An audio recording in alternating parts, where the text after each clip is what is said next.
En très peu de temps, une jeune femme franchit les eaux et s'enfonce vers les abysses, loin des embarcations.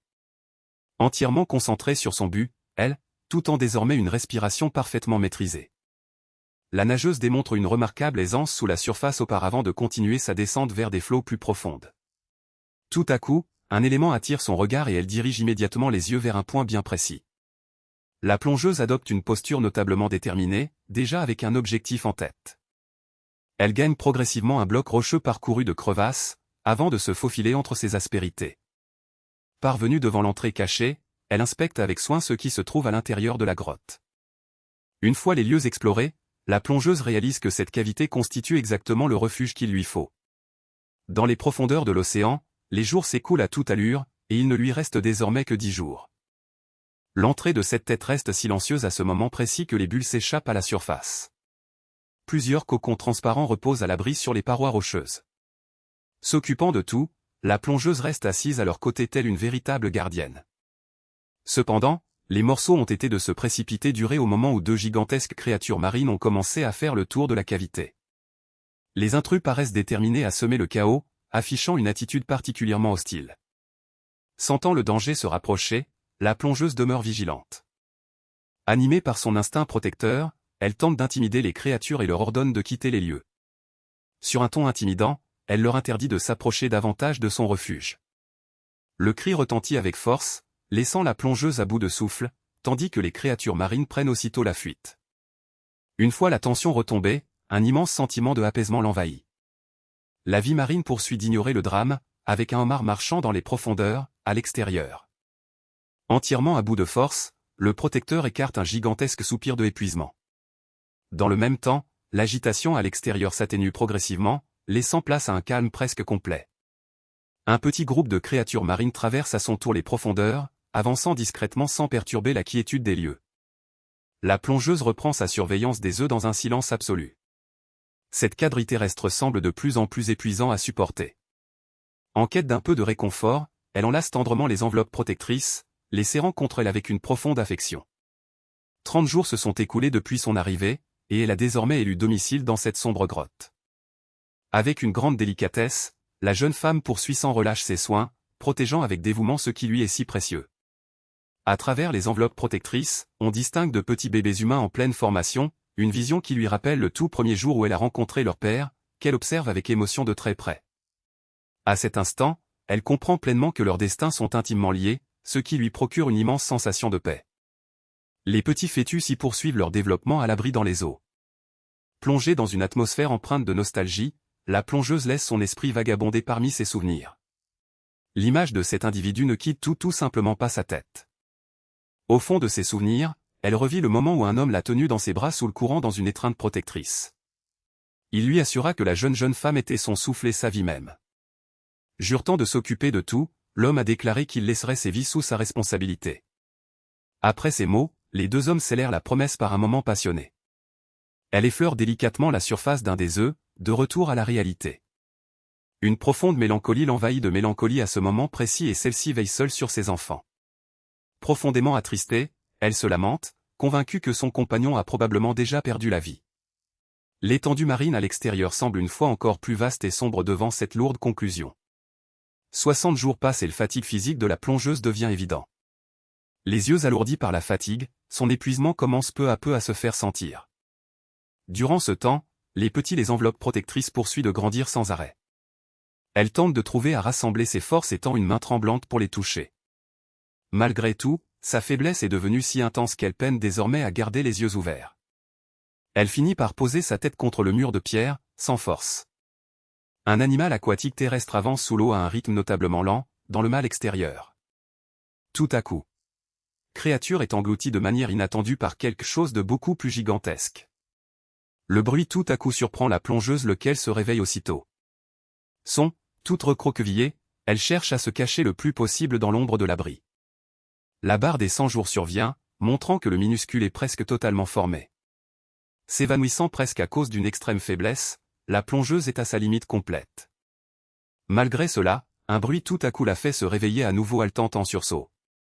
Elle contrôle les alentours et s'assure que les cocons sont toujours intacts sur place. La angoisse prend le dessus, laissant sa respiration entièrement accélérée.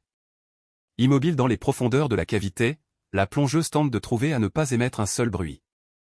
Présence, elle aperçoit une obscurité sombre lequel s'approche à un rythme notablement à un rythme lent de l'entrée. L'effroi complète la domine à ce moment précis qu'elle saisit l'ampleur du péril extérieur. Une animal aquatique gigantesque et terrifiante glisse à quelques centimètres de son visage. La jeune femme avoue qu'elle n'a totalement plus la force de se battre, épouvantée. En fermant les yeux, elle formule intérieurement le souhait qu'on l'épargne. Le prédateur marin affiche un figure effrayant tout à proximité de la grotte. La créature choisit de continuer son sentier à travers les flots troubles, par chance. L'anguille traverse lui aussi la zone eau à distance juste une fois. Sachant et celle-ci est particulièrement vulnérable, la jeune femme éclate en sanglots d'épuisement et de pure détresse. Cependant, la paix ne dure pas du tout, car un animal aquatique monstrueux se précipite agressivement dans le trou. Une autre animal obscur s'approche dangereusement de la zone du cocon, pour aggraver les choses. La jeune femme inspecte, choquée, la menace imminente lequel va la ruiner, totalement gigantesque. La monstrueuse créature écarte gigantesque la bouche juste face à elle, révélant des dents terrifiantes, tout à coup. La plongeuse écarte un cri de terreur à cet instant que l'animal charge sur elle de toutes ses œufs et celle-ci a, comme, pleinement paniquée. Elle recule sous le choc, attendant la pire attaque, essayant de se protéger de toutes les manières possibles. La détresse prend le dessus, résonnant dans la cavité à ce moment précis que les bulles s'élèrent à toute allure. En dépit de toute cette agitation dans cet espace, l'immensité de l'océan à l'extérieur reste dans un silence abyssal et calme. La barre des 150 jours survient enfin et les nouveau-nés se développent une fois encore davantage à l'intérieur des cocons, au fil du temps. D'apparence déjà particulièrement humaine, l'un des petits écarte les yeux, observant le cadre lequel l'entoure. Cependant, leur mère ne semble plus que l'ombre d'elle-même, totalement épuisée et affaiblie dans le coin du paroi rocheuse. Curieux, le jeune individu la inspecte avec un air de pure innocence. Même à la limite de la fatigue, la plongeuse cherche à garder les yeux ouverts en remarquant l'attention de son fils. En mutisme, elle scrute ses petites vies et celle-ci a protégé au moyen de tant de sacrifices tout ce temps. En essayant d'atteindre sa maman, le petit pose ses petites mains sur la paroi de la bulle avec un regard notablement mignon. La jeune fille soulève elle-même la main, tremblante de faiblesse, vers l'enfant, au prix d'un effort considérable. Elle effleure le verre bio là où son fils pose la main et sourit soulagée, dans un moment de pur amour maternel. Sentant que toutes les souffrances en valaient la peine, elle écarte un faible soupir, trouvant un peu de paix au cœur de l'obscurité. Le physique de la plongeuse entreprend de briller intensément, indiquant que son temps là-bas effleure à sa fin, minuscule à minuscule. 30 jours plus tard, une fois avoir terminé le cycle, le jeune traqueur ne s'agite plus et s'arrête dans son refuge étroit. Utilisant tout le peu de puissance dont il dispose, le minuscule parvient à faire voler en éclats sur le film protecteur et est accueilli par les flots. Dès qu'il se retrouve libre, il fait un immense sourire et entreprend de se déplacer sous le courant au moyen de enthousiasme. Tout à coup, quelque chose d'incroyable attire l'attention de l'enfant et le laisse stupéfait. Le petit bonhomme referme son regard, entièrement enchanté par la scène illuminée face à lui. Nageant vite, il se dirige droit vers la lumière rayonnante émanant de la silhouette de sa mère. Créature, dans ces derniers instants, elle sait que le voyage en océan sera difficile et que beaucoup pourraient ne pas survivre au danger. Malgré cela, la jeune femme est convaincue que certains surélèveront les défis et deviendront forts pour transmettre le don de la vie. Comme dernier souhait, elle espère que chacune de ces petits animaux lequel y sont nés pourra progresser. En disant au revoir, la mère laisse tout son affection et ses bénédictions les plus sincères pour guider le sentier de ses enfants.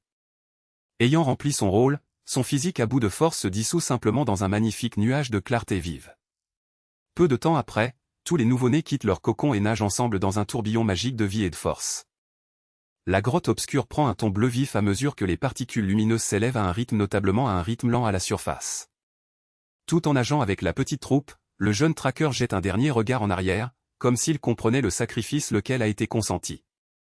La présence de la jeune femme continue s'estomper dans le courant, ne laissant au passage que des souvenirs lumineux. Sans s'y attendre, un gigantesque créature aquatique hostile se précipite par à l'arrière d'eux, prêt à attaquer le jeune traqueur définitivement. À ce moment-là, le petit tourne à toute allure la tête, cependant, ne se concentre pas sur l'agresse imminente, cependant, plutôt sur autre chose. Concentré sur quelque chose de gigantesque lequel se passe au-dessus de lui, le jeune homme ouvre gigantesque les yeux. Au-dessus du marine, la lumière du soleil pénètre dans l'eau, créant un spectacle merveilleux et invitant. Autrefois dès que malgré cela, terrifiant, dévoile désormais son immense et mystérieuse beauté, le fond de l'océan. Résonnant à travers les eaux, la voix de la jeune fille propose de raconter l'histoire des cycles de la vie et du déroulement de ce lieu. Une gigantesque animal ouvre son œil obscur pour examiner le mouvement, caché dans l'ombre. Une pieuvre colossale repose parmi les crevasses de la pierre, jouant le rôle de témoin de tout ce lequel va se passer. Les jeunes entament à se déplacer sous l'eau vers la lumière, enthousiasmés par leur émancipation. Un créature aquatique traverse le courant et progresse sous le courant à grande vitesse vers le sommet, en suivant le courant. Un petit banc de créatures marines profite des rayons du astre lequel réchauffe l'océan, plus à proximité de la surface. Révélant un ciel bleu clair et des reliefs montagneux lointains, le paysage change totalement au moment où la vue quitte le courant. Le paysage terrestre montre une vallée luxuriante, pleine de vie verte et d'une nature intacte. Une cour d'eau paisible traverse la bois dense, coulant calmement jusqu'à disparaître à l'horizon, à proximité. Le paisible de la rivière est interrompu par un mouvement brusque lequel secoue violemment le courant. Une main agile surgit de nulle s'éloigne et empoigne un gigantesque créature aquatique tout droit sorti du courant, rapide comme l'éclair. Des dents acérées s'enfoncent furieusement dans la proie, garantissant de cette manière le nourriture de la journée, sans réfléchir. Un jeune traqueur aux cheveux gris choisit le prise crue avec une véracité absurde, tenant la prise à deux mains. Assis sur un paroi rocheuse au bord de la cour de courant, le jeune traqueur savoure son repas sauvage en ignorant toute forme de civilité. Cependant, la paix prend fin lorsqu'un gigantesque grizzly apparaît marchant dans le courant juste derrière lui. Relevant la tête, l'animal repousse un rugissement terrifiant pour intimider l'intrus sur son territoire. Le jeune traqueur détourne tout simplement son figure sale, gardant une expression super froide et presque moqueuse devant le péril. Dans l'obscurité du rivage, plusieurs regards lumineux se dévoilent progressivement sans produire le moindre bruit. Le jeune traqueur examine le prédateur à cet instant que ses propres yeux prennent une intense lueur rouge, avec un sourire sinistre sur le figure. Comprenant le pétrin dans lequel il s'est mis, le géant change instantanément d'expression, tombant dans des sueurs froides de affolement. Entouré d'une véritable groupe de prédateurs de loups, le jeune traqueur se présente plein d'assurance, révélant qu'il s'appelle Keta. Péril, prêt à défendre leur chef, les loups se préparent à entourer l'ours terrorisé dans l'eau. L'un des créatures porte ses crocs de manière menaçante, indiquant clairement le niveau de puissance de cette groupe de prédateurs. La nature reprend son cours normal, avec un cerf lequel se prélasse et boit de l'eau au bord du lac, un peu plus loin. L'animal soulève la tête particulièrement alerte, remuant les oreilles lorsqu'il remarque un son étrange, tout à coup. Sentant la menace, il scrute tout autour de lui, essayant de localiser d'où vient le péril. La frayeur est immédiate lorsqu'il remarque quelque chose lequel s'approche à toute allure à travers les broussailles. Les hautes herbes tremblent violemment, indiquant que quelqu'un fonce droit vers l'animal. D'un bond impressionnant, Keta apparaît tandis et celui-ci volait plus haut de la cible, laissant le cerf entièrement sous le choc. Tirant parti de son élan, le jeune traqueur retombe lourdement sur le créature, lequel lutte frénétiquement pour se libérer. Le jeune traqueur serre les dents dans un effort massif pour ne pas se laisser déstabiliser par la force brute de la créature. Poussé par le désespoir, la cible s'éloigne en courant dans l'herbe, entraînant le jeune traqueur dans cette détalée. Avec l'adrénaline au maximum, Keta écarte un cri plein de rage sauvage à ce moment précis qu'il tente de trouver à sécuriser sa prise. D'un mouvement à vive allure, il saisit la patte de l'animal, se réjouissant bruyamment d'avoir enfin attrapé sa cible. Cependant, le créature tourne son figure avec un air extrêmement furieux, révélant des yeux rouges pris par l'agressivité. En donnant une violente secousse durant la course, le cerf entraîne sans pitié le jeune traqueur dans la terre. Keta enfonce ses dents dans la peau de la créature, se plaignant que la créature ne souhaite tout simplement pas s'arrêter, refusant de lâcher prise.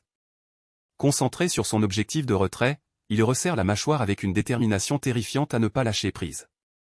En voyant le jeune traqueur loin dans les airs, à cet instant qu'il reconnaît la gigantesque force de son adversaire, cependant, la cible donne un coup de pied dévastateur. Tombé dans les végétations, le jeune traqueur subit du lourd choc de ce coup inattendu lequel l'a envoyé voler. Il redresse la tête, contrarié par l'assurance de la bête, puis tente de retrouver ses esprits. Reposé au terrain, le jeune traqueur croise les yeux sur le cerf, lequel se trouve déjà à bonne distance en rase campagne. Keta interroge à l'animal d'attendre, justifiant et celle-ci n'a pas mangé depuis 3 jours entiers, poursuivant la cible. Essayant de négocier au moyen de sa nourriture, il promet de ne plus la chasser si la créature accepte de devenir son déjeuner aujourd'hui. Sans ralentir, le bonhomme prévient que la cible n'a aucun moyen de s'échapper, que ce soit en traversant les reliefs montagneux ou la rivière.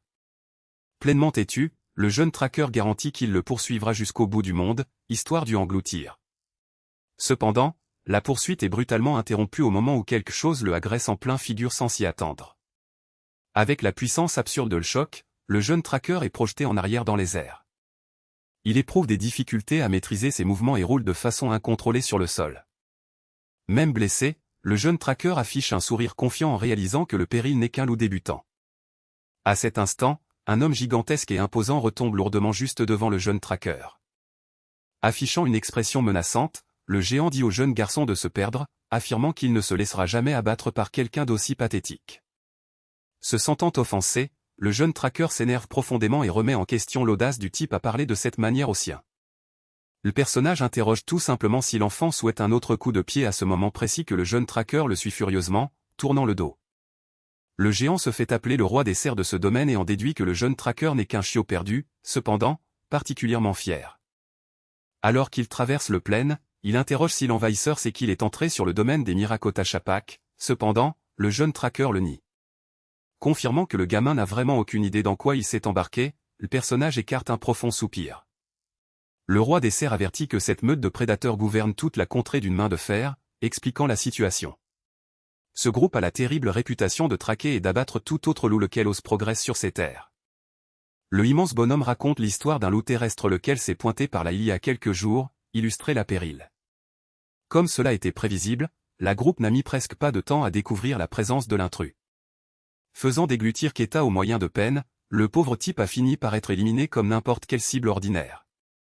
Perdu, se moquant du jeune tracker, l'individu affirme qu'il connaîtra le même sort tragique dans 3 jours au plus.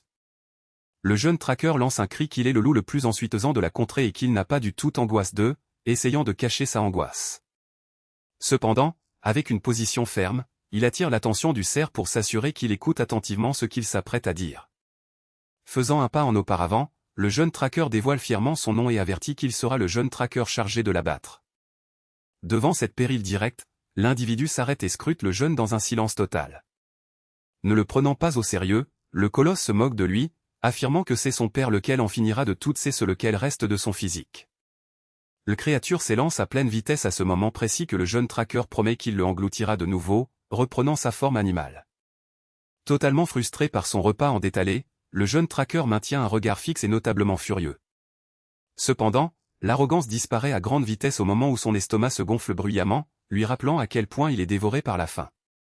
Le ciel clair et calme contraste entièrement avec la détresse de quelqu'un lequel n'a pas mangé depuis longtemps, tant. Le jeune tracker s'effondre au terrain, se plaignant qu'il finira par mourir de faim au point de s'évanouir auparavant même que la groupe ne le retrouve, n'ayant plus de force. Allongé dans la terre, l'air en désordre, il déplore sa propre chance et songe que la vie serait plus facile s'il était herbivore. Tout à coup, l'odorat aiguisé du jeune tracker détecte une odeur notablement forte et tentante de viande flottant dans l'air. Il identifie immédiatement cette odeur familière, son instinct prend le dessus et ses yeux s'ouvrent en grand. Reprenant ses forces en un clin d'œil, le jeune tracker se lance dans un sprint désespéré vers le nourriture potentielle. Malgré cela, il est tellement pressé qu'il finit par percuter violemment une jeune femme lequel marchait sur le sentier. La jeune fille écarquille les yeux bleus, ne comprenant pas notablement bien ce lequel s'est passé, prise entièrement sans s'y attendre par le choc. Le jeune tracker aperçoit immédiatement qu'il s'agit d'une femelle de son espèce, en regardant attentivement l'étranger. Notablement sympathique et souriante, elle se présente comme hyène, prétendant n'être qu'un loup calme errant sans but. Essayant d'éviter les ennuis, la plongeuse s'excuse d'avoir pénétré sur le domaine et lui fait savoir et celle-ci s'éloigne déjà. Le jeune tracker dévoile son nom, laissant la plongeuse un peu surprise en réalisant qu'il voyage lui aussi seul, à cela. Elle conclut que ce jeune tracker ne fait définitivement pas partie de la meute locale redoutée, en analysant la conjoncture. Keta confirme ses soupçons, expliquant qu'il venait de loin, des terres situées au-delà des reliefs montagneux de l'Est. Chose, dans un tout à coup accès de colère, la jeune femme saisie par le col, se plaignant d'avoir eu une grosse frayeur pour rien. La plongeuse lui détourne le dos et décide que chacun doit suivre son propre chemin, laissant s'effondrer la conversation. Le gigantesque souci est qu'ils finissent tous les deux par progresser côte à côte dans la même direction à travers le champ. Elle interroge pourquoi il la suit, cependant, le jeune tracker lui assure que c'était déjà sa destination. Avec un regard méfiant, la plongeuse prend conscience que ce type fouineur a aussi capté l'odeur du nourriture. En maintenant une posture referme, le jeune tracker empoigne lui aussi qu'il concourt pour exactement le même prix. À s'en aller de ce moment, la progresse à pied se transforme en une véritable course silencieuse pour voir lequel arrivera le premier. En accélérant le rythme ensemble, l'odorat du gars devient de plus en plus aiguisé avec l'odeur du sang frais à proximité. Il trouve une gigantesque carcasse de créatures dévorées par quelques oiseaux et coyotes, juste devant. Le duo charge, lance un cri et fait fuir tous les charognards profitant du festin, sans attendre davantage. Cependant, la déception attaque ensuite au moment où le jeune traqueur prend conscience qu'il ne reste totalement plus que des restes secs. Agissant par pur désespoir, la plongeuse écarte violemment son adversaire en déclarant que ces restes lui appartiennent. La plongeuse tente avec désespoir de gratter un peu de moelle osseuse dans les côtes de la créature, pleinement accablée par la faim. Outré par son audace, Keta tire notablement ensuite sur ses cheveux, provoquant un cri aigu de douleur. Le jeune traqueur lui annonce de se perdre pour énergie profiter du peu lequel lui reste, en jetant son concurrent en arrière. Refusant d'accepter la défaite, Yen riposte en enfonçant particulièrement ensuite ses dents dans son cou, le faisant hurler de douleur. Le jeune traqueur examine la plongeuse de près, la traitant de totalement folle en raison de la graisse, consumée par la rage. Les deux se roulant et s'attaquant impitoyablement, la bagarre dégénère à grande vitesse en une bagarre sauvage au terrain. En épinglant la plongeuse à terre, il l'avertit d'un ton menaçant qu'il est de mauvaise humeur à cause du manque de nourriture. Tout à coup, son expression agressive se transforme en pure terreur lorsqu'elle remarque quelque chose de effrayant derrière le jeune traqueur. En sueur froide, la jeune femme est entièrement paralysée, incapable d'assimiler le immense péril lequel vient d'apparaître. Dans un instinct de survie complet et actif, elle se libère brutalement et avertit qu'ils doivent fuir pour sauver leur vie. Une meute de prédateurs massifs de loups cruels s'enfonce la colline à une vitesse effrayante pour les chasser, derrière le duo. Avec des yeux brillants et des dents acérées, les véritables propriétaires de ce domaine font preuve d'une agressivité implacable. L'une des bêtes se précipite de toutes ses, garantissant une agresse brutale et particulièrement douloureuse, ne laissant aucune chance de s'échapper. Coincé sous le poids du prédateur sauvage géant, Yen désespère entièrement et appelle sa mère dans un cri de affolement. Keta inspecte en arrière et a particulièrement mal à voir son partenaire coincé, courant un peu plus à distance. Entourée de plusieurs membres de la meute, la pauvre jeune femme subit de graves blessures et hurle dans une agonie insupportable. Figé sur son passage, le jeune traqueur inspecte, sous le choc, la plongeuse implorée avec détresse son aide. Totalement subocéangé par la douleur, Yen tend la main et crie le nom de son partenaire dans un appel à l'aide angoissée. Keta est paralysé par le choc à ce moment précis qu'il prend conscience la gravité de la menace, en voyant cette scène terrible. Les larmes coulent sur le figure du jeune traqueur à cet instant qu'il serre les dents dans un mélange de affolement et de frustration complète. Une rage nouvelle envahit le regard du traqueur, tandis que la peur cède rapidement devant une colère impossible à contenir. Il charge sans aucune hésitation et repousse la créature à distance de la plongeuse, exigeant qu'il la laisse s'en aller immédiatement, dans une montée d'adrénaline pure. Se plaçant devant Yen, le jeune traqueur défie la petite troupe ennemie, les avertissant qu'il meurt de faim depuis 5 jours et qu'il est prêt à abattre tout le monde. Il garantit que ces types viennent de signer leur propre mandat de ruine, avec une posture intimidante. Sans attendre davantage, Keta s'en prend à la groupe de toutes ce qu'il a, montrant qu'il ne reculera pas devant ce combat. Un peu plus à distance du désordre, un coyote terrestre inspecte tout ce mutisme hurlant et confus. L'animal choisit de s'éloigner tranquillement de cette carcasse, comprenant que l'ambiance est devenue trop lourde. Le créature intelligente en profite pour empoigner un reste lequel traîne au terrain, avant de s'en aller. Il entame à prendre la détalée à travers le plaine, profitant de la distraction des plus gigantesques loups, tout excité par sa récompense. Le minuscule opportuniste s'arrête de prendre la détalée en entendant un bruit lequel approche à toute allure, tout à coup. La frayeur est si grande que le créature saute et laisse s'effondrer sa nourriture, complètement épouvanté par la surprise. Fuyant avec désespoir le combat que le jeune traqueur vient de entamer, il s'avère que Keta et Yen se trouvent face à. La jeune femme examine en arrière haletante, sentant la détresse reprendre le dessus devant le péril, durant le sprint. À ce moment précis que les véritables dirigeants de ce territoire atterrissent lourdement juste derrière eux, un bruit sourd résonne dans le plaine. Sentant la pression écrasante, Yen murmure au moyen de tension, conscient que la conjoncture vient de s'aggraver considérablement. Aux commandes de cette dangereuse escouade, 2 personnages imposants prennent la tête de la chasse acharnée contre les intrus. Le gigantesque type terrifiant est le Maroc, qui examine les envahisseurs avec une rage destructrice débordant dans ses yeux. À côté de lui se trouve Tasha, affichant un air sadique de quelqu'un lequel aime causer de sérieux problèmes aux autres. Choqué, qu'ils viennent de s'effondrer sur les chefs de groupe de prédateurs, le jeune traqueur interroge lequel sont ces gens et son partenaire l'avertit. Le Maroc donne l'ordre à ses hommes de capturer et d'abattre immédiatement le duo, furieux de l'invasion. Les partisans confirment l'ordre du chef et chargent en auparavant pour accomplir cette tâche cruelle, sans hésitation.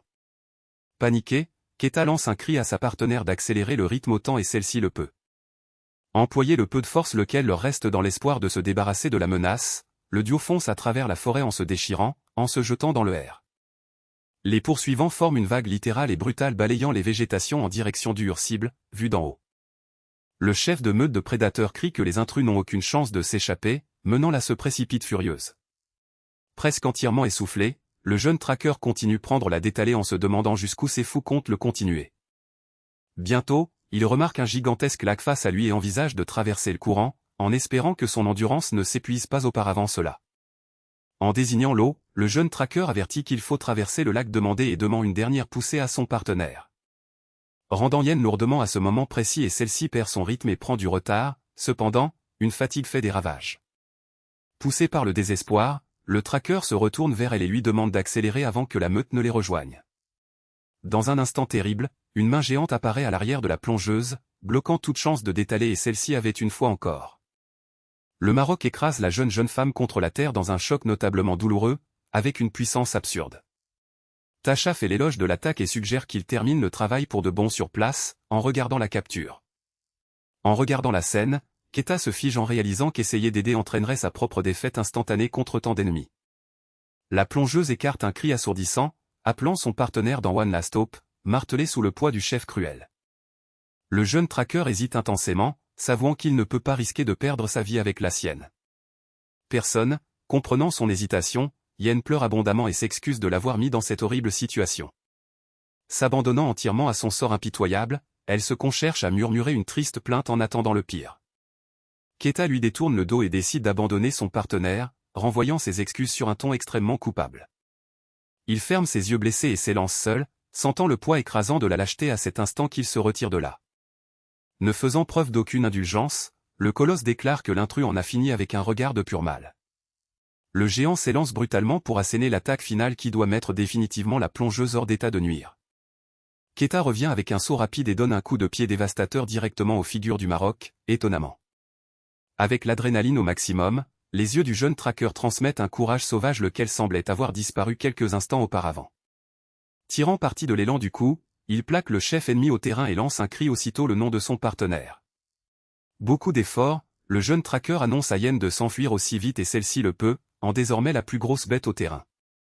La jeune femme est entièrement abasourdie par l'attitude héroïque du type lequel venait de l'abandonner derrière elle. Elle obéit et reprend sa détalée durant que son partenaire écarte la principale à péril, gaspillant la chance lequel lui a été donnée. Injuriant le gamin et lui jurant de lui blesser pour cette audace, le immense gaillard affiche une expression de pure moquerie. Sentant l'absurde désavantage physique, le jeune tracker resserre les dents, luttant vaillamment pour maintenir la brute au terrain. Lui autorise-t-en d'inverser les positions et d'écraser le jeune tracker contre la terre en un clin d'œil, malgré cela, la force du patron est surréaliste. Montrant un visage terrifiant, le personnage avertit que la plongeuse en détalée sera la prochaine à souffrir dès qu'il en aura fini au moyen de lui.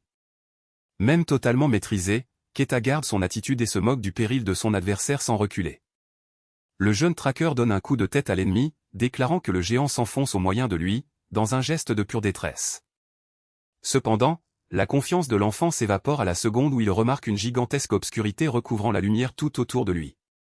Le reste de la meute s'effondre du ciel dans une attaque coordonnée pour défendre son chef et écraser l'envahisseur pour de bon. Tasha écarte un cri insensé en frappant le pauvre jeune tracker sans pitié, menant cette nouvelle se précipite brutale. Loin du désordre, Yen continue prendre la détalée seule dans l'obscurité des champs, essayant d'assurer sa propre sécurité. Il ne s'en sortira certainement pas vivant, sa conscience pèse lourdement et elle conclut que si toute la groupe a entouré le jeune tracker. Maintenant, paralysée un instant, la plongeuse freine, ressentant un ensuitesant conflit interne sur ce et celle-ci devrait faire maintenant. Le air froid souffle, lui apportant une odeur de péril, et elle prend une profonde inspiration pour essayer de prendre une décision courageuse.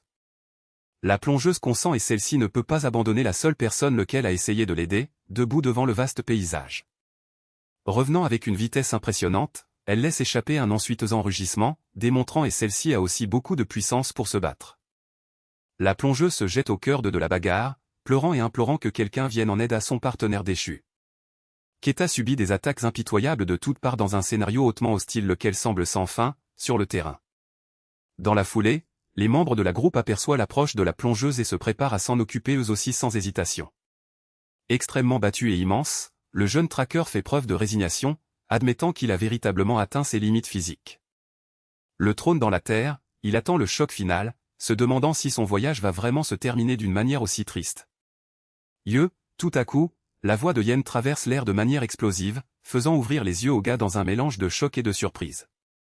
Résolue à changer la donne, elle annonce à son partenaire de ne pas abandonner car ce combat n'est complètement pas terminé. La plongeuse s'en prend à toute la groupe à ce moment précis que le jeune tracker lui lance un cri désespérément de battre en retraite, ignorant la menace extrême. Il la traite de folle et avertit que tous deux vont perdre la vie sur place, entièrement indigné par cette attitude. Le jeune tracker piétine le terrain de toutes ses forces, poussé par le désespoir de renverser la conjoncture. Tirant parti de cet élan, il écarte le gigantesque gars et affirme fermement qu'il peut une fois encore s'en sortir. Cependant, Yen rétorque en pensant qu'ils vont rencontrer leur créateur, d'un geste à vive allure, il éloigne la plongeuse de la groupe en lui demandant de sortir de là. Ignorant ses cris de affolement, le gars poursuit traîner sa compagne au cœur de l'attaque ennemie. Concentré sur ce lequel va se passer, il dit à la plongeuse de maintenir bon car quelque chose d'important s'en vient, laissant la plongeuse totalement confuse. Totalement consumé par la crainte, Yen supplie désespérément son partenaire de se dépêcher. Le jeune tracker lève la tête, le regard fixe, réalisant que le moment précis est enfin arrivé, à ce moment-là. Une rafale de grêle surgit tout à coup et prend les adversaires de court, martelant violemment le sol. Le choc de la roche de glace répand le chaos sur la groupe, obligeant le duo à esquiver la bourrasque sans prévenir. Ressentant la puissance dévastatrice de l'attaque naturelle, l'un des plus immenses loups reçoit un coup direct à la tête.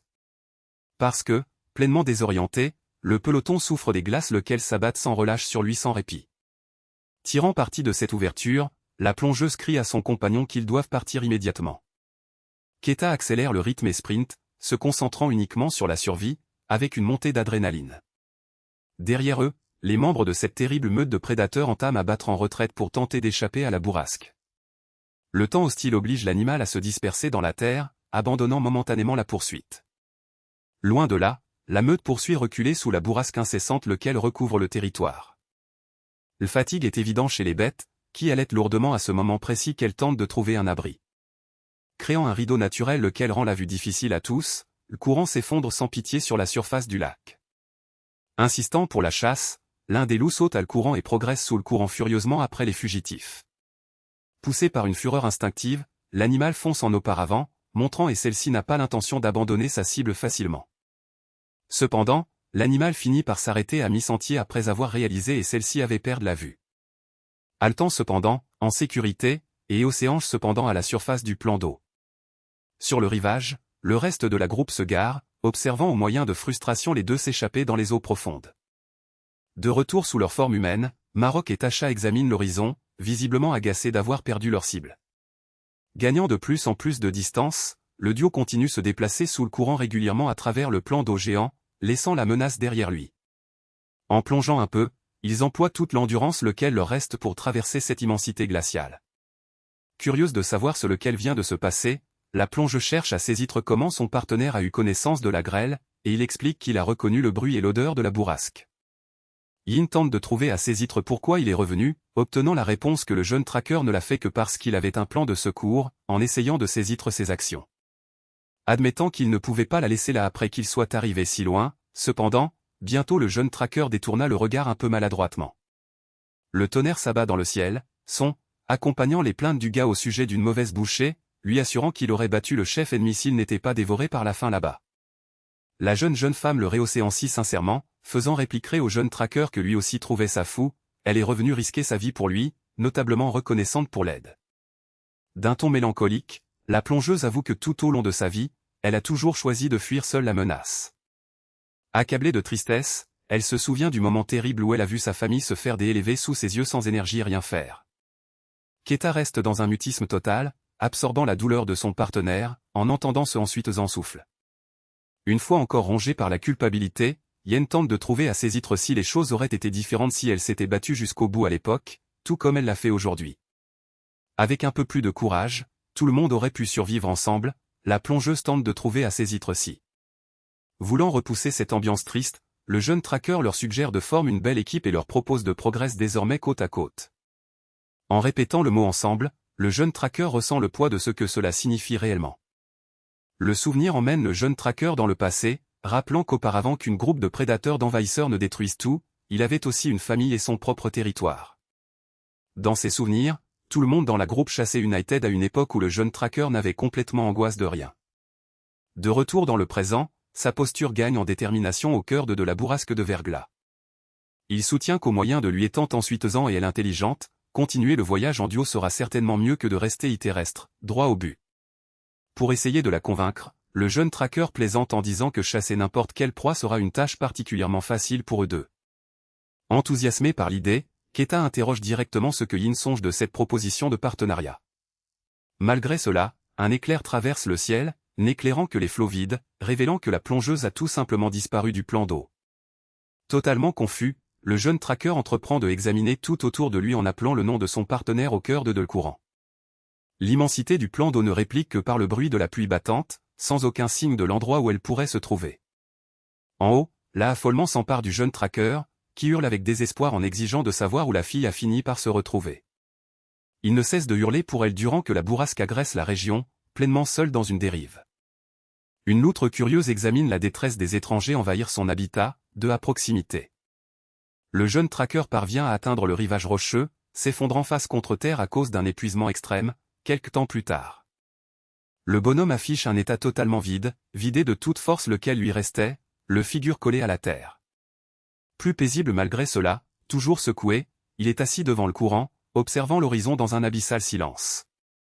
Sans beaucoup d'options, le jeune tracker entreprend de progresser seul le long du rivage sans fin, essayant de trouver un indice.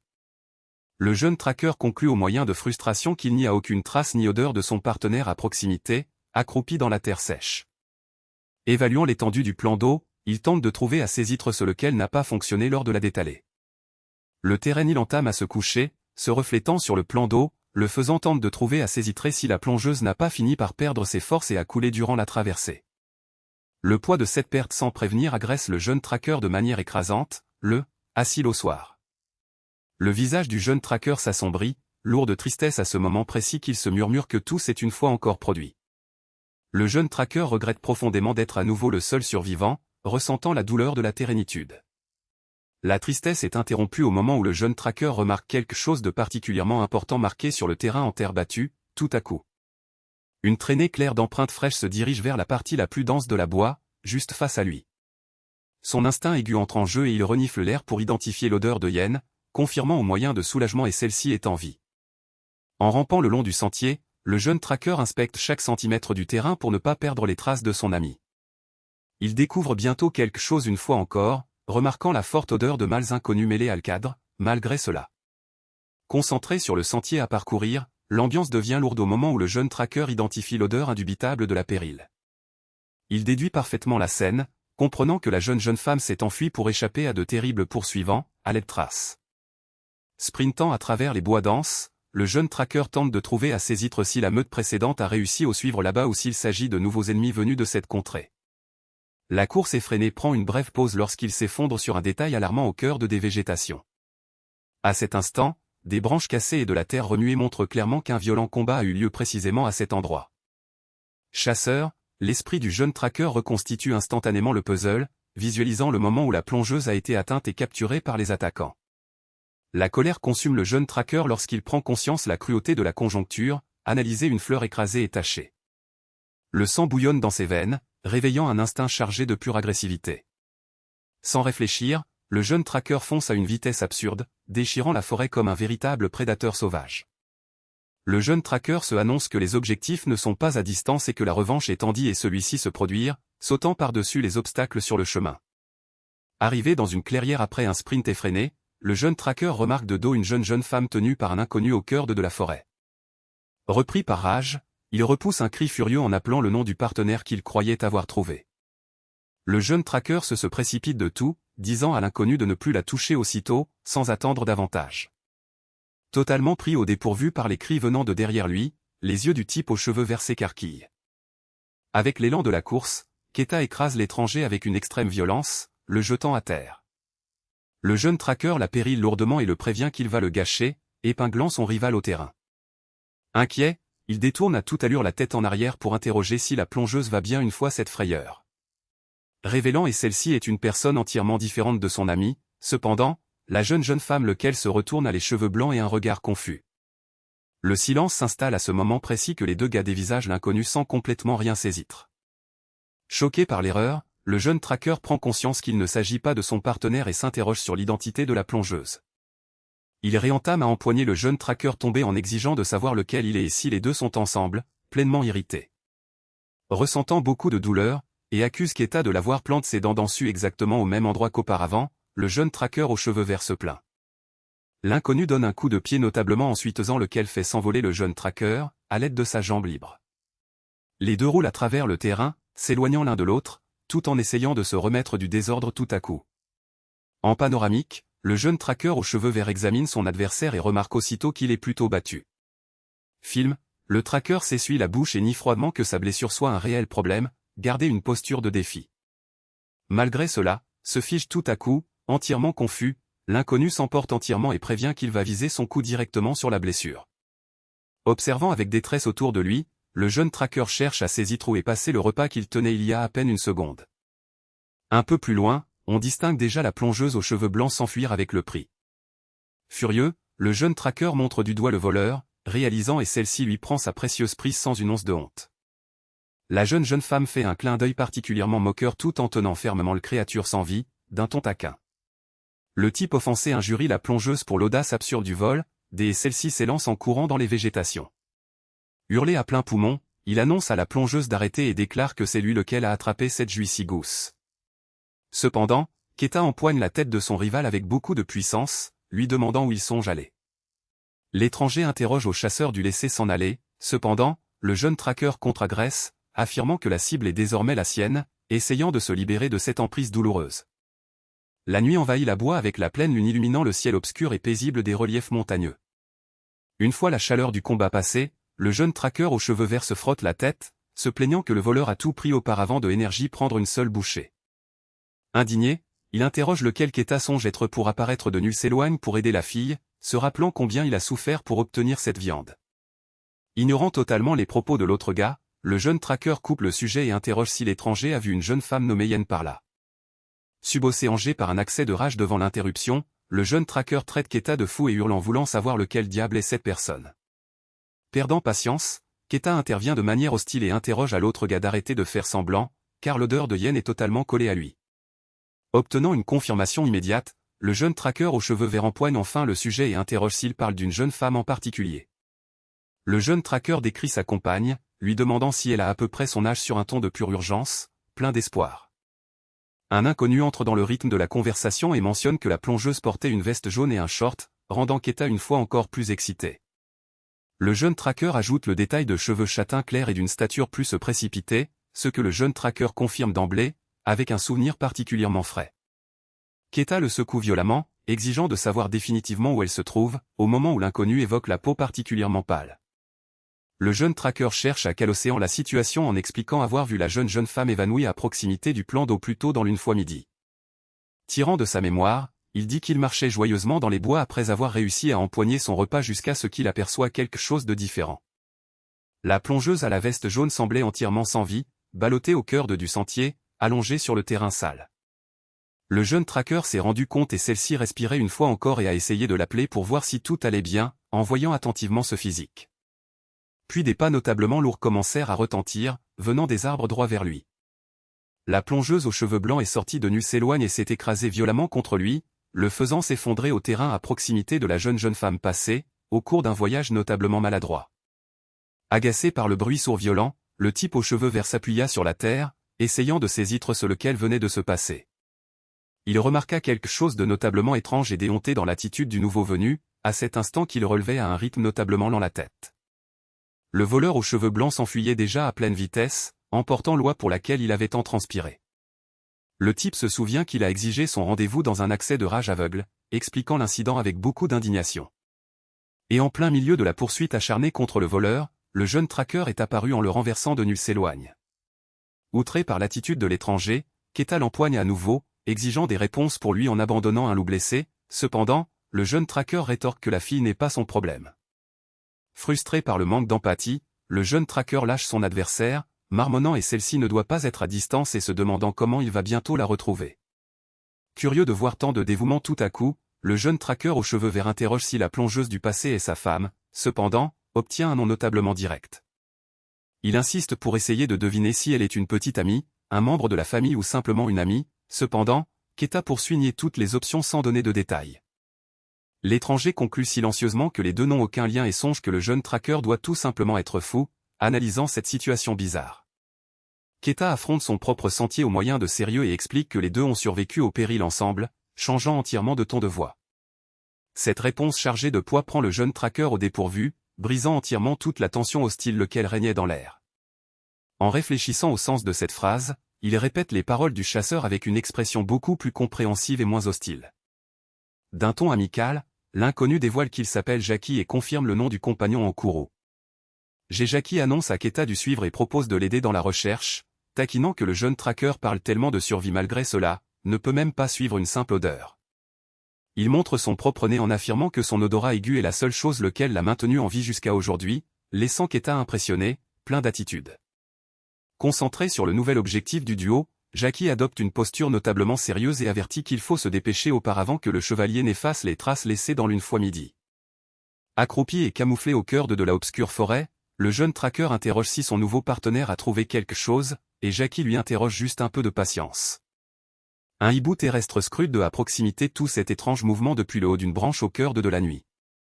Traversant l'obscurité de la chaîne de relief montagneux, le duo gravit une colline à cet instant que Keita interroge à nouveau s'il y a un nouvel indice. Jackie, notablement frustré, frissonne de froid et admet que l'odeur a entièrement disparu, laissant son partenaire extrêmement ennuyé par l'échec, arrêtant la course.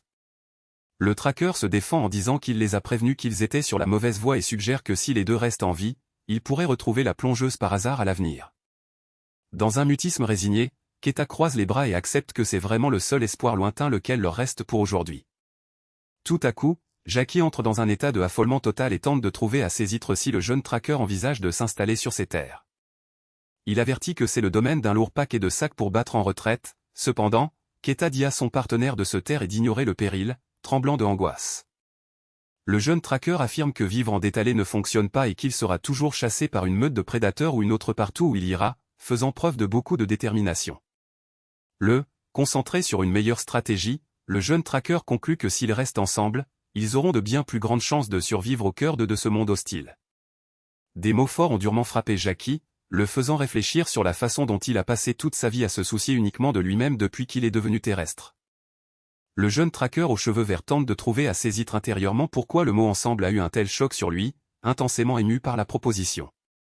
De petits flocons blancs entament à s'effondrer du ciel nocturne, attirant l'attention du pisteur sur le changement tout à coup de temps. Serrant son propre physique dans ses bras en raison de la baisse de température, Jackie mentionne à son partenaire que le temps est devenu extrêmement froid tout d'un coup. À cet instant, la étendue enneigée augmente en volume recouvrant la cime des arbres et marquant le début d'un hiver extrêmement rigoureux et éprouvant. Transformés en leurs formes originales de loups, les deux hurlent ensemble en harmonie vers le ciel, scellant leur nouveau partenariat pour affronter la glace lequel approche. De fortes chutes de étendues enneigées s'effondrent sur la sombre forêt, à ce moment précis que le hurlement du duo résonne dans la nuit froide. Le son traverse le air glacial et atteint l'entrée d'une grotte rocheuse cachée dans les reliefs montagneux. À l'intérieur, deux personnages imposants examinent le mouvement, il s'agit des dirigeants connus sous le nom de Scar et Carrie. La jeune femme s'interroge sur la raison de tant d'agitation aujourd'hui, à ce moment précis que son partenaire en déduit qu'il n'y a que deux hommes cette fois, d'Antride. Carrie suppose que les intrus doivent rechercher la même jeune femme que tout à l'heure, avec un regard malicieux. À distance, des pales en marquent la étendue enneigée molle à ce moment précis que la plongeuse progresse au moyen de peine à travers le champ. Yen relève la tête de surprise et murmure le nom du tracker avec beaucoup d'espoir, reconnaissant l'appel lointain. Le bruit caractéristique des loups poursuit résonner bruyamment dans toute la chaîne de relief montagneux gelé. En gardant le rythme, Jackie et Keita howlent en parfaite synchronisation pour tenter d'attirer l'attention du ami perdu. Quand leur souffle s'épuise, les deux s'arrêtent et examinent l'horizon dans un silence tendu. Ne connaissant pas la prochaine étape, le jeune tracker aux cheveux verts interroge, entièrement confus, s'ils doivent tout simplement rester là à attendre. Cependant, Keita écarquilla instantanément les yeux, sentant une vibration familière dans l'air. Les deux se tournent vers les bois denses, prêtant une attention particulière à un nouveau bruit et océangeant au loin. Un loup terrestre renvoie le hurlement, indiquant exactement sa position, en plein milieu d'une clairière éclairée. Totalement sûr qu'il s'agit de Yen, le jeune tracker se lance dans un sprint désespéré, laissant Jackie un peu en retrait. Le jeune tracker hurle à plein poumon le nom de son partenaire, traversant la boîte de toutes ses. De l'autre côté, Yen fonce aussi à sa rencontre, utilisant le peu de force lequel lui reste.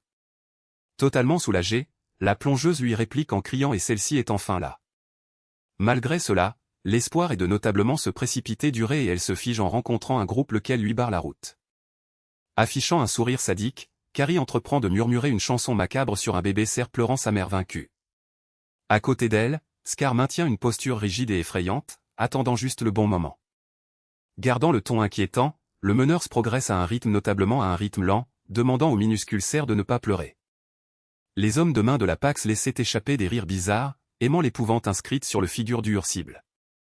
Lui assurant que la douleur sera notablement rapide et celle-ci dormira bientôt, la chanson continue au moyen de Carrie.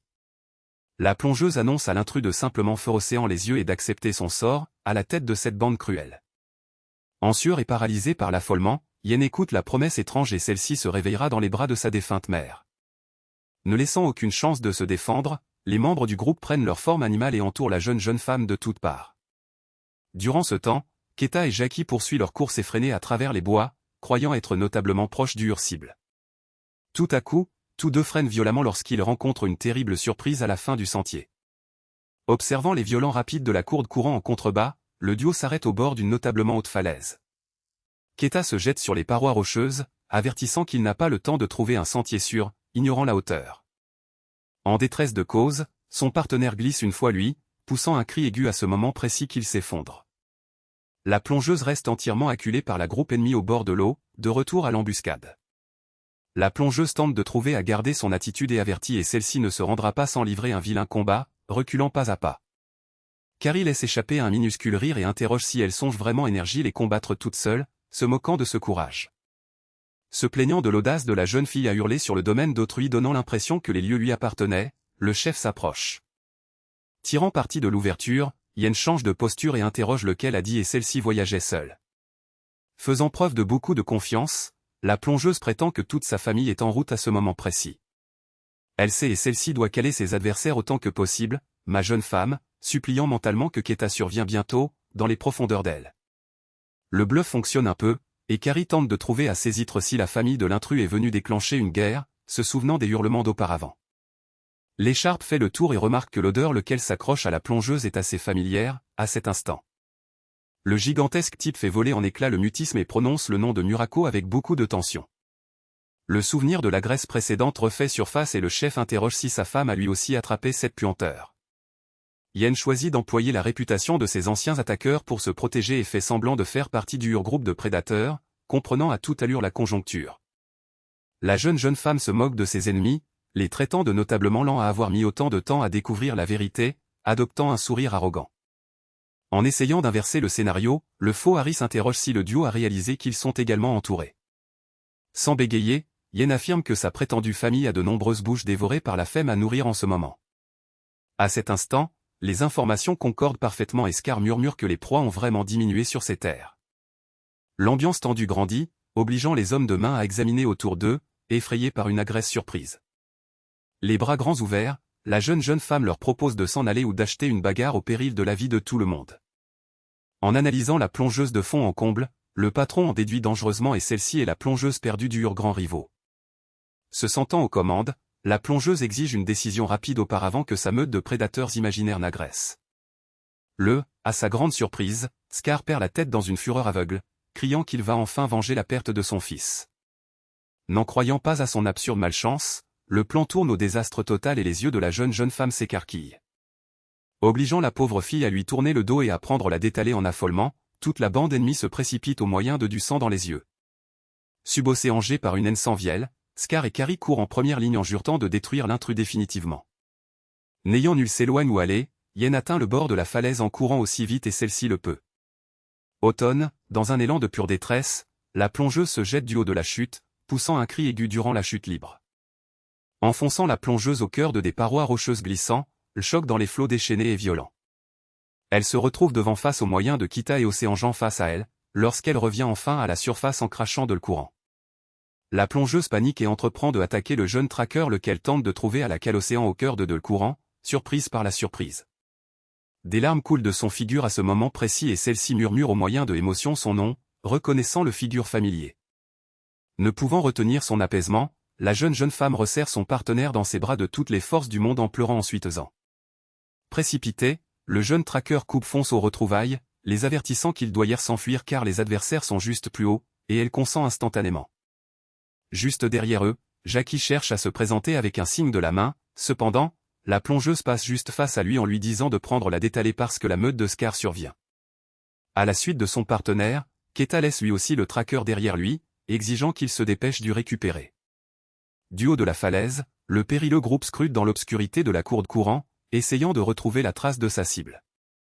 Le jeune tracker aux cheveux verts examine la scène avec une expression incroyablement tendue, cachée parmi les parois rocheuses. Une rage silencieuse déborde sur le visage de Scar, refusant d'accepter qu'il ait laissé sa vengeance lui échapper si facilement. À ses côtés, la jeune fille affiche le même regard acharné comme toujours à la recherche des cibles perdues.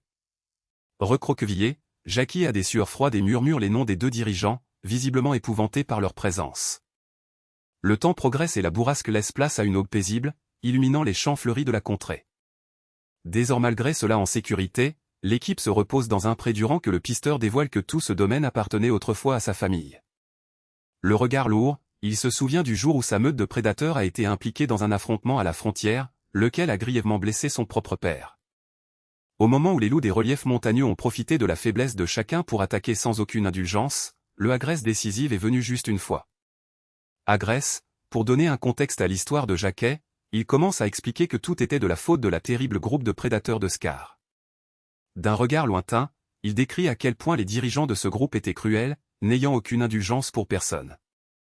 Le tracker dévoile que son père a été abattu lors d'une attaque surprise et que le reste de la famille a fini par se disperser dans l'espoir de s'échapper. Errant sans but dans la contrée, la plus grande douleur est survenue lorsqu'il a fini par retrouver sa propre mère, sans vie, le long du sentier. Le colosse annonce que ses frères et sœurs ont lui aussi disparu, le laissant seul survivant de cette lignée, tragiquement.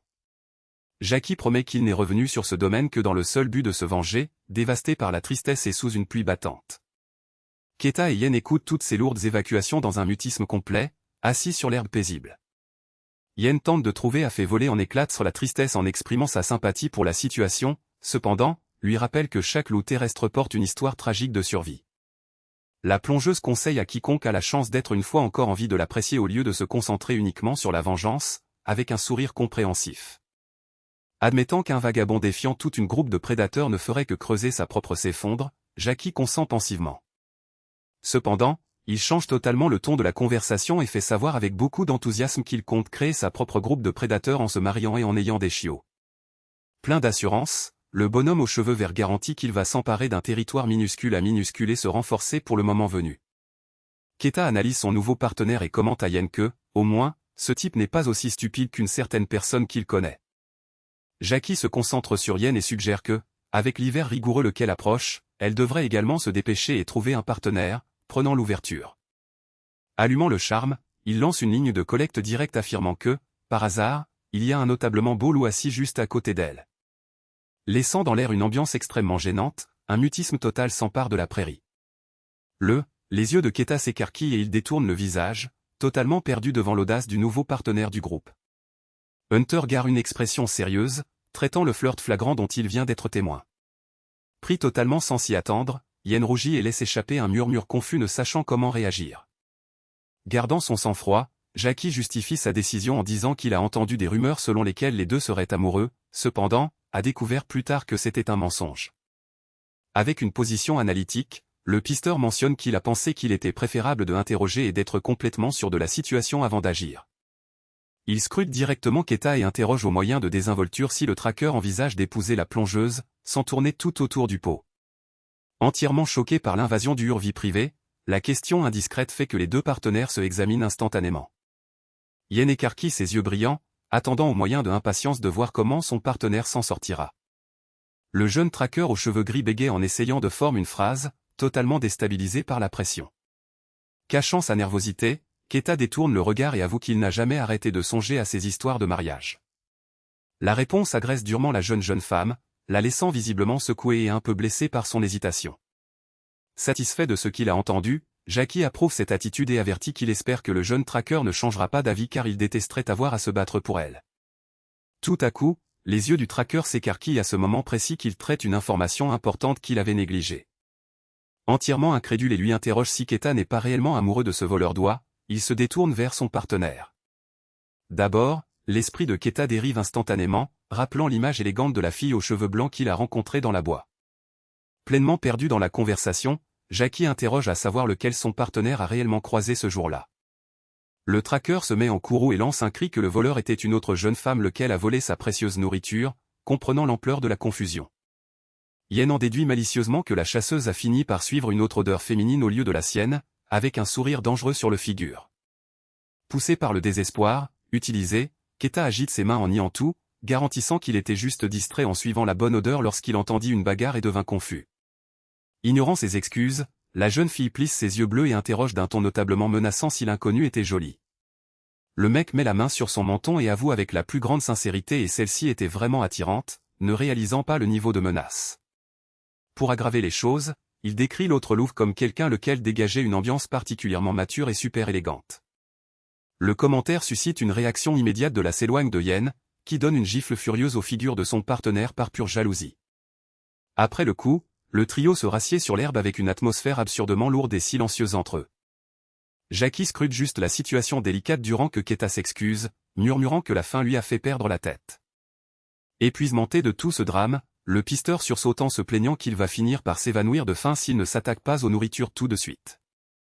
Prenant les devants, Jackie annonce à tout le monde d'aller chasser du gibier fraîche, leur rappelant que la tâche devrait être facile au moyen de 3 loups dans la petite troupe. Marchant au moyen de confiance à travers les bois, il se concentre sur son objectif, nourrir sa nouvelle groupe de prédateurs. Sachant que les meutes dangereuses ne traînent généralement pas à cet endroit, le trio progresse pacifiquement à travers une zone frontalière propre. Lors de l'exploration de la bois, Jackie mentionne qu'il avait à l'œil une notablement bonne proie depuis un moment, cependant, qu'il ne pouvait pas l'abattre seul. Keita interroge s'il s'agit d'un gigantesque élan, se souvenant fièrement qu'il a presque réussi à en empoigner un sans aide, curieux de connaître l'ampleur du défi. Le nouveau partenaire avertit que la cible n'est pas qu'un simple élan, avec un sourire notablement confiant et mystérieux. Essayant d'imaginer quelle pourrait être la plus grande créature vivante de toute cette région, le duo est surpris. À ce moment-là, un petit oiseau se pose notablement calmement sur d'immenses branches blanches lequel dépassent des végétations. Cependant, les branches sont en réalité les bois immenses d'un élan colossal, qui se dévoile tandis et celui-ci reniflait de manière imposante dans la clairière. Cachés dans les buissons, Yen et Keita sont sous le choc des proportions absurdes de la créature, doutant que même les meutes locales ensuite en géraient cela. Cependant, Jackie montre du doigt le côté avertissant fermement que ce géant monstrueux n'est pas leur cible. Malgré cela, leur assure qu'il peut empoigner le veau lequel l'accompagne, il explique que la mer est trop dangereuse pour y faire face. Assumant le rôle de stratège, le pisteur leur rappelle que les deux ont déjà chassé en groupe de prédateurs et que le travail d'équipe est crucial en ce moment. Jackie délègue à toute allure les rôles de chasse, disant au duo d'aller devant et de distraire la rage de la gigantesque mer. Plein d'attitude, il fait savoir qu'au moment idéal il interviendra et terminera le mollet d'un seul coup précis au cou. Outré par ce plan paresseux, Keita interroge à Jackie d'être l'appât et de lui laisser empoigner le veau. Ignorant entièrement la plainte, le partenaire s'approche de Yen et brague, leur disant qu'il va lui montrer le charme d'un individu ensuite lequel abat le pré. Le traqueur perd patience, prêt à entamer un combat, cependant, Yen cède au moyen de courroux et consent de suivre l'exemple du débutant si cela garantit le dîner. L'approche du groupe ne passe pas inaperçue auprès de la mère élan, qui repousse un rugissement assourdissant pour protéger sa progéniture. Keita et Yen s'enfuient à pleine vitesse à travers le champ, attirant l'attention de la pérille, suivant les ordres. Tout à coup, les deux examinent en arrière et prend conscience que la conjoncture est devenue totalement hors du contrôle prévu. Le veau géant se précipite dans une poursuite hostile droit vers eux, faisant preuve d'une férocité inattendue. Sentant la pression de l'air le frôler, Keita doit faire preuve de beaucoup d'agilité pour esquiver l'attaque violente. Le jeune traqueur prend conscience qu'il a entièrement sous-estimé la puissance et la vitesse de cette créature, en sueur froide et terrorisée. Yen crie avec désespoir à ce moment précis que les deux poursuit de s'enfuir, criant à Jackie d'agir définitivement. Le pisteur saute de toutes ses skills et empoigne le cou de l'animal dans une agresse surprise, tirant parti de l'ouverture créée par ses amis. Chevauchant l'animal incontrôlable, Jackie enfonce ses dents en essayant de sécuriser sa prise pour abattre la proie pour de bon. Malgré cela, la puissance de la créature est brutale, provoquant un violent sursaut lequel propulse le jeune tracker dans les airs comme s'il n'était rien. Ramené à la réalité, le immense bonhomme rejoint la détalée désespérée aux côtés de ses partenaires, se demandant pourquoi un simple veau est si ensuitesant. Avec le recul, Jackie affolement totalement en admettant que là se précipite frontale de la créature est terrifiante de à proximité. Au moyen de sa fierté blessée et son visage en sueur, il marmonne que son rôle de mâle alpha de l'équipe est tendu et celui-ci s'effondrait à l'eau. Le trio se retire et se regroupe à grande vitesse sur le terrain, Yen se plaignant au moyen de colère que son plan était un échec total. Acceptant que la tactique de distraction n'a pas fonctionné, Keta prend les choses en main et lance un cri à tout le monde d'attaquer ensemble à ce moment précis que l'animal et se précipite furieusement. Sans une seconde de réflexion, le veau géant se précipite de plein fouet, obligeant le trio à plonger au terrain pour éviter d'être écrasé par l'agresse brutale. Cependant, Jackie n'a pas autant de chance et finit par recevoir un coup de pied ensuitesant, se faisant projeter dans les airs par le choc du coup. Keta et Yen s'enfuient au plus vite pour s'éloigner de ces bêtes, entièrement terrifiés. Échec, même de loin, le jeune tracker tente de trouver à garder son attitude et lance un cri aux créatures d'attendre, en leur jurant qu'ils reviendront plus tard. Cette course désespérée laisse la plongeuse haletante et visiblement épuisée. Durant ce temps, la mère élan blottit doucement son petit dans la prairie éclairée, ignorant les intrus en détalé. Essayant de dissimuler l'échec, Jackie s'approche en leur assurant qu'ils l'ont presque eu et qu'ils n'ont besoin que de quelques ajustements tactiques mineurs. Cependant, Keta se plaint au moyen de indignation que son partenaire est une fois encore de le force pour dire des bêtises à ce moment précis qu'il meurt littéralement de faim ici. Ignorant les réprimandes, le tracker interroge Yen d'attendre une fois encore un peu, jurant qu'il leur trouvera bientôt quelque chose à se nourrir. Un lapin potelé saute face à la petite troupe, attirant instantanément l'attention de tous, à cet instant. Sans perdre une seule seconde, le jeune tracker aux cheveux verts hurle d'empoigner l'animal à tout prix, démarrant de cette manière une nouvelle course-poursuite effrénée. Malgré cela, finit par glisser et laisser le créature s'échapper, Yen se jette violemment sur la terre pour tenter d'empoigner la cible. Les deux gars plongent aussi dans l'herbe en même temps, commis hors de combat d'avoir enfin obtenu leur nourriture, juste après. Cependant, le lapin est trop agile et saute à distance, obligeant le jeune tracker à attaquer furieusement le terrain pour avoir raté l'occasion. Le air froid souffle sur la prairie à ce moment précis que Koeta et Jackie sont allongés sur le terrain, observant le vide avec une frustration complète. La chasse se termine enfin au moment où le petit créature est capturé d'un coup rapide et précis. À la surprise générale, celle lequel tient la cible dans sa bouche est la même fille aux cheveux blancs d'avant. Les yeux de Jackie s'écarquillent aussitôt et il désigne le voleur, que, reconnaissant sur place son rival. Avec un sourire notablement cynique, elle rehaussait ainsi le duo pour leur aider se moque d'eux, disant qu'il était facile d'empoigner la bestiole avec leur distraction. Exigeant furieusement de savoir si la fille a mangé ses gosses toute seule, le pisteur perd entièrement patience et lui dit d'avaler ses rehaussés en ciment. Le jeune tracker avertit et celle-ci a choisi le pire moment possible pour croiser son sentier et se lance à l'attaque, plein de rage. Cependant, il a une immense frayeur au moment où Yen passe face à lui et agresse la mystérieuse jeune femme avec une rage terrifiante. Sous le violent choc du coup, le voleur est projeté contre le terrain en terre battue, dans l'impossibilité de se défendre. Il inspecte la scène de loin, totalement surpris par l'attitude sans prévenir et agressive de son partenaire. Allongée sur l'herbe, la jeune femme aux cheveux blancs inspecte son adversaire entièrement choqué par la situation. Yen lui lance un regard obscur et lui interroge comment elle ose essayer de voler ce lequel lui appartient, laissant une ambiance particulièrement lourde dans l'air, poussée par une jalousie malsaine. Allongée au terrain, la voleuse reste notablement paisible et tente de trouver à saisir pourquoi la cible appartient à Yen tout simplement parce que c'est son loup lequel a fait la capture. Accablée par la jalousie et la faim, la compagne de Keta affirme agressivement et celle-ci est arrivée la première et pérille son adversaire si elle ose toucher au gibier. En serrant le cou de l'étranger, Yen renforce le fait que le prix lui appartient uniquement. Épuisementé de tout ce désordre, Keta éloigne au moyen de puissance son partenaire, se plaignant que tous ces cris aigus deviennent déjà trop ennuyeux.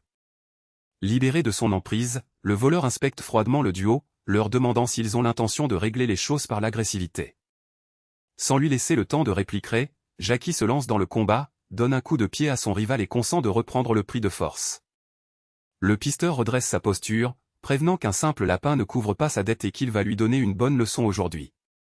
Sentant le coup physique, la plongeuse plisse tout simplement les yeux avec le plus immense sérieux.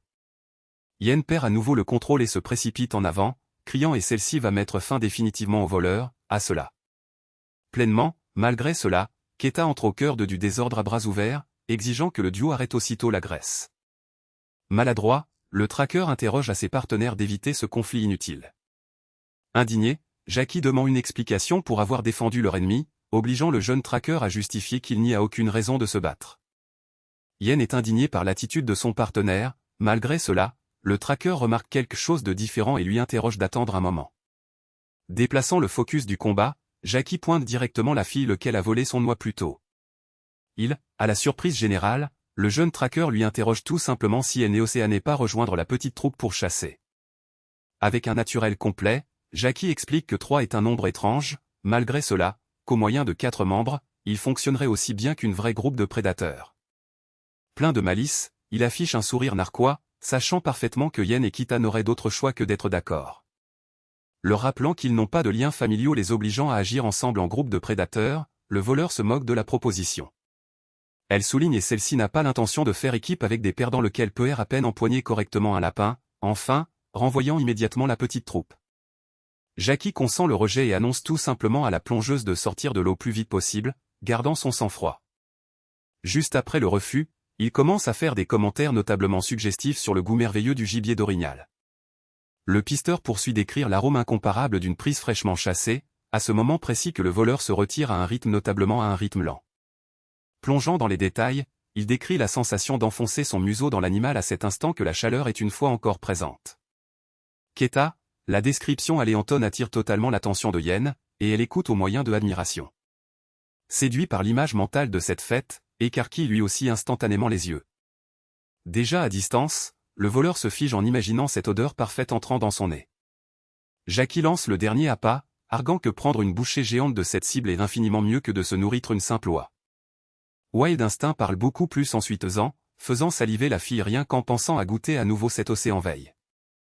La jeune femme se retourne et fait savoir et celle-ci rejoindra la chasse rien que pour aujourd'hui, jour, changeant à grande vitesse d'avis. Cet accord tout à coup agace les deux autres, exigeant de savoir pourquoi le duo prend des décisions sans consulter personne. Adoptant une posture sociable, la débutante dévoile enfin son nom, Shelly et interroge comment s'appellent les autres. Keta et Jackie se présentent particulièrement directement et calmement sur le bord de la route, sans tourner tout autour du pot. Yen, en revanche, se concherche à claquer la langue, visiblement gêné par l'acceptation de son adversaire dans le peloton. Sentier, la paix prend bientôt fin, laissant place à une poursuite chaotique où Kuida subit en courant follement une fois la cible. Provoquant un cri de terreur de la s'éloigne de la louve, un terrible désastre se produit au moment où le gigantesque élan donne un coup de pied brutal au tracker. Pleurant la gigantesque frustration d'avoir encore une fois perdu sa cible, la petite troupe tout entière se retrouve jetée à terre. Constatant cet embarras collectif, Shelley croise les bras et interroge s'ils ont déjà chassé dans leur vie. Groupe, plein d'orgueil blessé, Jackie prétend qu'il est né dans cette région et qu'il a presque attrapé le roi des élans tout seul, cependant, Keta lui annonce à toute allure de se taire. Le débutant soupire lourdement, remarquant que ce groupe de fortune n'a même pas les notions de base pour survivre dans la nature. Elle explique que les loups n'agissent pas comme des cougars attaquant de nulle s'éloignent, ils doivent se concentrer sur des proies plus grosses jusqu'à ce que l'épuisement s'installe, en réprimandant de manière générale. Critiquant son habitude de charger en premier et de gaspiller de la force pour rien, l'objet principal de la réprimande va directement à Keta. D'un ton extrêmement ferme, Shelley enseigne qu'il faut attendre le conflit parfait, s'ouvrant à l'agresse, car tel est le véritable rôle de l'alpha. Entendre ce titre imposant du leadership laisse le jeune tracker entièrement sous le choc et figé sur place. La plongeuse continue son sermon en lui demandant comment il compte diriger la groupe, étant tout le temps si anxieux. Mettant en pratique la nouvelle stratégie sans perdre de temps, la petite troupe prend sa forme animale et entreprend de rassembler les élans à travers le plein ouvert. Au cours de la poursuite incessante, Keta est excité en criant à plein poumon, ce lequel fait que Jackie se plaint à nouveau de son manque de contrôle. Agissant à toute allure en courant, Shelly saisit son partenaire par sa veste et lui rappelle qu'il ne peut pas précipiter les choses du tout. Le temps progresse vite à ce moment précis que la fin de l'une fois midi teinte le ciel des reliefs montagneux dans une scène notablement paisible. L'hiver entreprend de malmener le paysage à ce moment précis que la meute continue sa longue poursuite dans la étendue enneigée. Exigeant une patience complète jusqu'à ce que la cible perde enfin toutes ses forces, la nuit froide s'effondre silencieusement. Haletant et concentrés, les loups maintiennent le rythme de la course, prouvant que la coopération et la persévérance acharnée sont essentielles. Le gigantesque élan montre des signes notablement clairs de fatigue et de désespoir extrême, de l'autre côté du choc. Dans l'impossibilité de supporter son propre poids, les prévoyages dans la étendue enneigée molle ont créé l'opportunité parfaite que tout le monde attendait. La groupe saute impitoyablement sur la cible tombée, terminant le travail comme de véritables chasseurs de reliefs montagneux, lors d'une agresse conjointe sans vielle. Le silence total revient sur le terrain blanc, ne laissant que la dépouille lequel garantit la survie de l'équipe. Shelly et Keita enfouissent leurs figures directement dans le gibier fraîche éparpillé dans la étendue enneigée, faisant fi de toute règle de civilité. Ils engloutissent le précieux prix avec un empressement absurde à récupérer leurs forces perdues, pleinement rongées par la faim. Histoire d'atteindre une meilleure partie du gibier, l'ambiance calme se fait voler en éclats au moment où Yin écarte son adversaire sans aucune indulgence. Au moyen de, notablement concentré sur le jeune tracker, la plongeuse lui offre une bouchée avec un large sourire, garantissant que le goût est délicieux. Elle inspecte son partenaire broie entre ses dents le repas sans arrêt, d'un regard affectueux et soulagé. Shelly arrête de broie entre ses dents car elle remarque à grande vitesse un mouvement bizarre autour d'eux, au cœur de d'une nourriture paisible. Une main apparaît, agrippant les cheveux de la plongeuse aux cheveux platine avec une extrême violence, les prenant totalement sans s'y attendre. En voyant le voleur dans la étendue enneigée à ce moment précis que Jackie lance un cri de affolement en les suppliant d'arrêter, une agresse lâche agresse toute la petite troupe sans s'y attendre. Laissant les gars paralysés par une pure terreur, une voix obscure résonne dans le plein ordonnant que tous les intrus soient mis hors de combat. Coincé au terrain froid, Shelly subit l'agression d'une jeune femme lequel jure de blesser à tout le monde. Scar murmure le péril avec une tranquillité particulièrement alarmante, menant cette embuscade silencieuse. Affichant un sourire dangereux et sadique, Carrie répète la cruelle instruction à ses hommes de n'avoir aucune indulgence. Le deck malgré cela, lugubre met au jour le petit groupe totalement entouré par l'immense groupe de prédateurs rival au cœur de la bourrasque. Dans un cœur furieux, les adversaires entonnent pour interroger la faim des envahisseurs, ce lequel fait que Jackie laisse échapper un juron tout en transpirant froidement. Scar soulève les bras dans un geste particulièrement théâtral, criant l'ordre final d'abattre les cibles tombées. Remplissant le commandement complet du chef, la groupe entière charge dans une course féroce balayant la zone couverte de étendues enneigées. Entièrement épouvanté, le pisteur reconnaît instantanément la meute dangereuse et annonce à ses partenaires de s'enfuir aussitôt. Malgré cela, Keita hésite à battre en retraite, profondément indigné par l'idée absurde d'abandonner le prise pour laquelle ils se sont embattus. En état de choc, Yin lui crie d'oublier le nourriture, se demandant comment il pourrait battre une groupe de prédateurs entière et survivre. Adoptant pleinement la position d'un véritable alpha, le jeune tracker appelle sa petite groupe de prédateurs au combat, leur rappelant courageusement qu'ils sont lui aussi 4 membres. Ignorant l'affolement général, Keita souligne qu'il peut rechasser plus de nourriture plus tard, malgré cela, s'il se trompe au cours d'un combat, tout le monde rencontrera son créateur sur place. Notablement tendu, Yin interroge à son partenaire de se retirer aussitôt, malgré cela, le jeune tracker décrète qu'ils vont se battre, laissant la jeune femme totalement confuse. Le tracker choisit qu'il ne peut pas tout simplement s'enfuir au moment où l'adversaire est face à lui, avec une posture implacable. À cela, Shelly s'approche de la louve, montrant et celle-ci ne reculera pas non plus durant que Keita attirera l'attention du tracker. Et le gigantesque gaillard se met en première ligne aux côtés de ses compagnons, le chef de fortune interroge si Jackie a confiance en son propre potentiel. Voyant et celle-ci n'a pas d'autre choix, la partenaire du chasseur fait la moue, visiblement bouleversée par la situation dangereuse. Cédant à la pression du moment, la plongeuse soupire lourdement et accepte de se jeter dans la pagaille avec la petite troupe. Sans attendre davantage, le type aux cheveux gris hurle l'ordre d'agresse, et les deux équipes chargent de tout. L'un des hommes de main de Scar saute avec beaucoup d'assurance, visant directement la cible la plus haute de ce groupe, menant là ce précipite ennemi. Gars, le choc est brutal et agresse Jackie en plein figure, causant des dégâts immédiats au bonhomme. Cependant, le tracker emploie sa puissance brute et riposte instantanément, écrasant son attaquant contre le terrain enneigé avec une extrême violence. Les chefs de meute de prédateurs rivales sont entièrement surpris par le choc généré, cette réaction explosive. Tombés et hébétés, les sbires murmurent au moyen de confusion, ne comprenant pas vraiment d'où vient tant d'agressivité. Montrant qu'il n'est plus un lâche, le jockey affiche un regard obscur, assoiffé de vengeance sur cette équipe rivale.